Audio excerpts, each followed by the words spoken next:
Good day to you. Please introduce yourself. Good day, sir. I'm Aribe Jacinto, 40 years old, married, with 4 children. Their ages is 22, 18, 5, and 2 years old.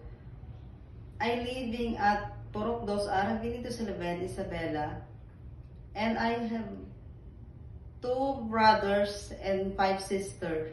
I'm the 5th of the family.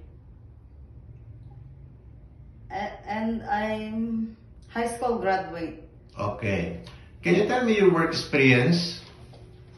I worked before in Malaysia, 2 years and 2 months. Worked with 6 members of the family, including the kids.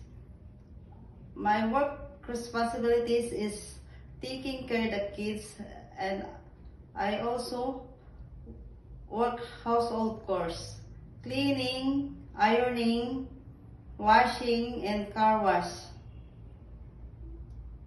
And also I have work experience in Hong Kong, 5 years with 2 employers. My first employers is there 1 couple and 2 children. The children ages is 7 and 4. I help them to take a bath, and then I bring them to school, help them to do homework, and I bring them to outside activities. And also I'm cleaning, ironing, and cooking. My second employer is I take care of the 7 years old children.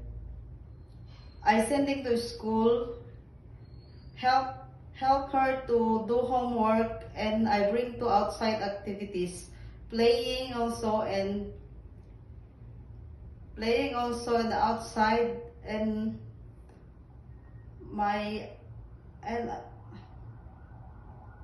Okay.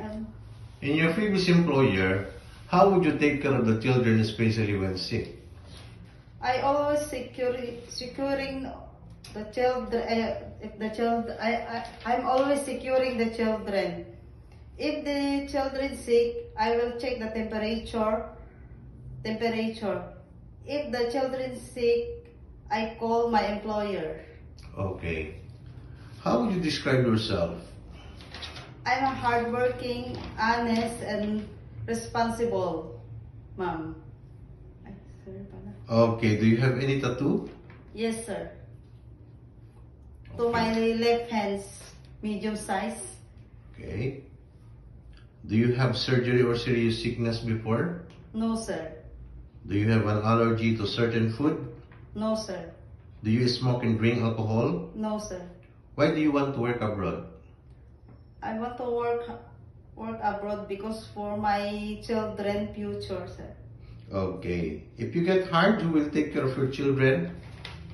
My husband and my parents, sir, and sisters.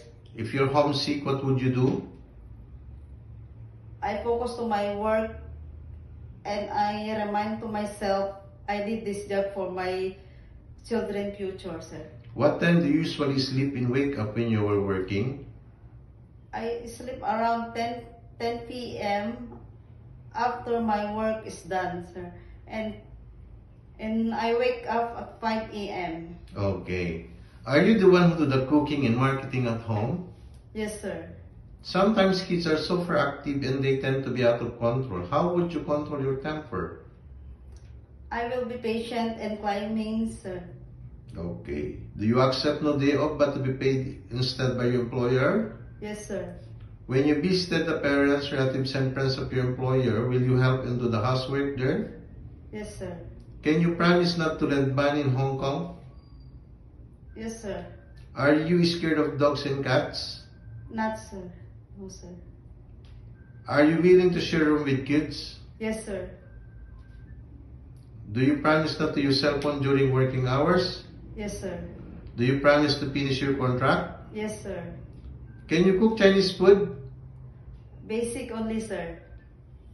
What is that basic? A simple dishes, sir. Like steamed egg, like this, and steamed chicken. Okay. Can you sing nursery song? Yes, sir.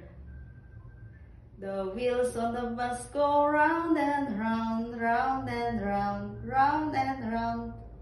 Okay. What is your message to your future employer? To all employers in Hong Kong, please hire me. I promise to take care of your family and I'm hardworking, responsible. Okay.